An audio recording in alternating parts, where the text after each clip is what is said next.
Hi, it's Kieran here again with Brutally Delicious, reviewing Hulder's sophomore full-length Verses in Oath. Hulder is a one-woman black metal act who has been making waves in the community the past few years.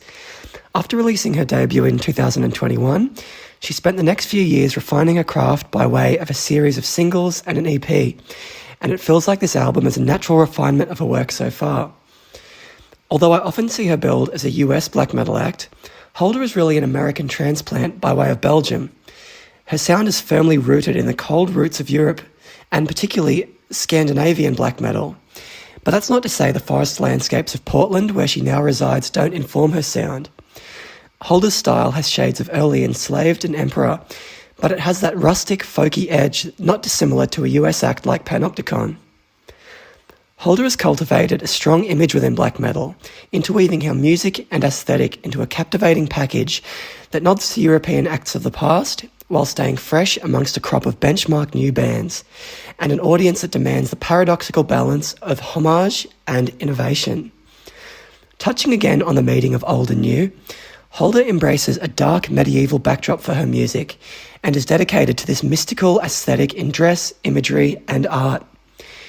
This dedication to theatricality reminds me of Anila of Darkened Nocturne, Slaughter Cult, and Bethlehem. Hulder's vision is fully realised and shines through in her sound, which is polished and boasts high production value, while losing none of the cathartic ferocity and endearing mystique that lies at black metal's core. While her composition has always been strong, there is a cinematic feeling to Verses in Oath that makes the arcane riffs soar higher than ever before, and the fuller bass rounds out the sound nicely.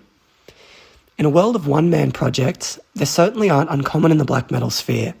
However, these projects are usually on the more raw and simplistic side of the blackened coin. It's truly impressive how fleshed out Hulder's sound is this time around, and every instrumental performance showcased here is top-notch. The album gallops out the gate with vigour, with a hail of blistering blast beats and powerful deep vocals. The album has a mood that's brooding and mystical, but the riffs are foremost triumphant and galloping, stained with a dark melancholy, yet still striding with conviction.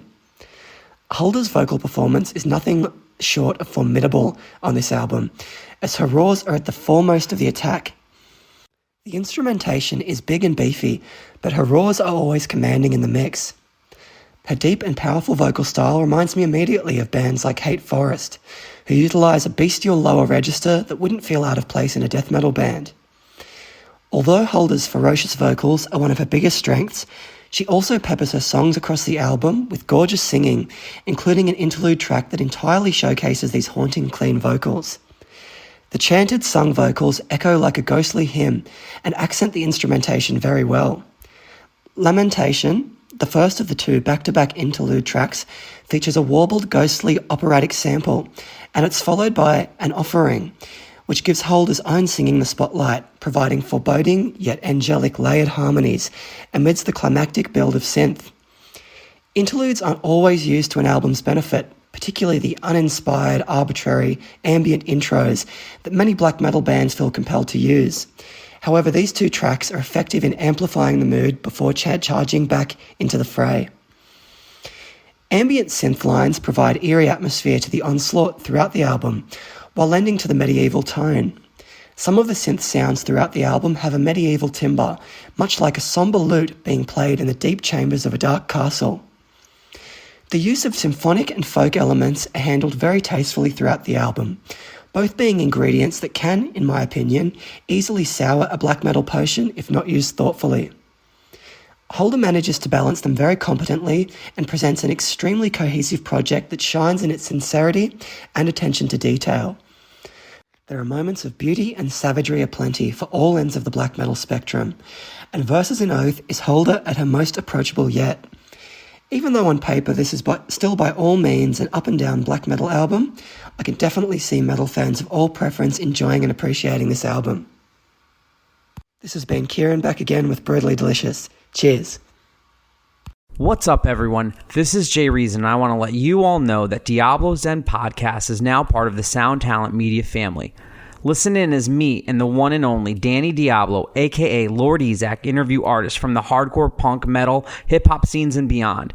We have conversations with guests like actor Peter Green, DJ Muggs from Cypress Hill, LA street photographer Estevan Oriol, Jimmy G from New York City's legendary Murphy's Law, and pro wrestler Vampiro, to name a few. If you're a fan of good discussions and lots of laughs, tune in and join the fun.